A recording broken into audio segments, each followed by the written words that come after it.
Čo ohrozuje? No tak hlúposť ju ohrozuje, no v prvom rade, pretože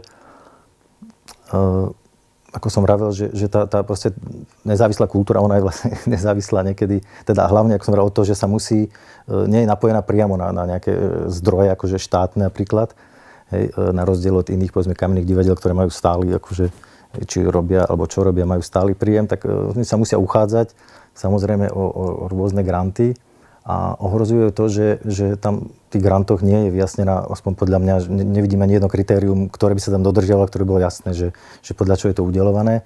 Okrem toho, že sú to proste, je to udeľované podľa toho, že kto koho, ako to na Slovensku býva, kto koho má rád, kto s kým pásol ovce, kto komu je dlžný za kukuricu a podobne. A toto je proste, si myslím, že toto je problém, že v tých grantových komisiách nefungujú osobnosti, ktoré by hodnotili tie veci nad vedcov alebo z hľadiska nejakého umeleckého, ale tak, jak to býva u nás, je to z hľadiska toho, že každý každého pozná a každému je niečo dlžný a každého má za čo potrestať. No. Čo ohrozuje? Ja si myslím, že ju ohrozuje ten samotný svet tých ľudí, ktorí tu žijú a ktorí vlastne buď tú kultúru nezávislú potrebujú alebo nepotrebujú. A ja, ako som vlastne už aj predtým povedal, mám pocit, že ten svet ju čím ďalej, tým menej potrebuje. Svet nepotrebuje ľudí s názormi, so zaujímavými pohľadmi na vec, ale potrebuje ľudí, ktorí spĺňajú isté dannosti, ktoré sú vopred dané. Takže ja si myslím, že to je taký ten celospoločenský problém, že jednoducho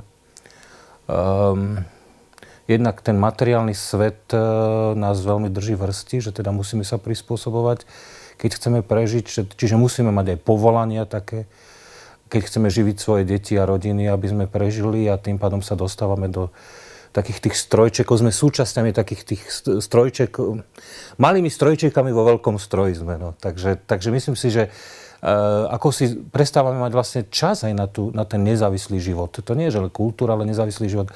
Stále musíme byť do niečoho zapojení, do niečoho veľmi systémového a preto už vlastne nemáme čas na také naše nezávislé myslenie. Myslím si, že vyčerpanosť.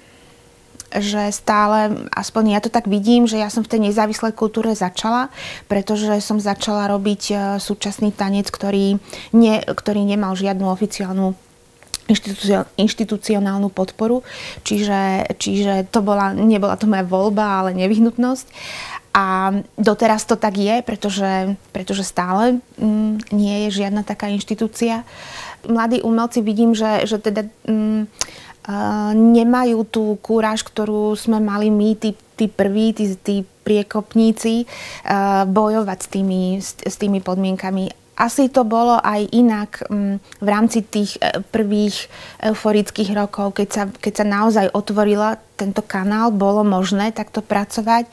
Samozrejme, tie podmienky boli zlé, ale vo vzduchu bolo niečo také, že hlad po niečom inom.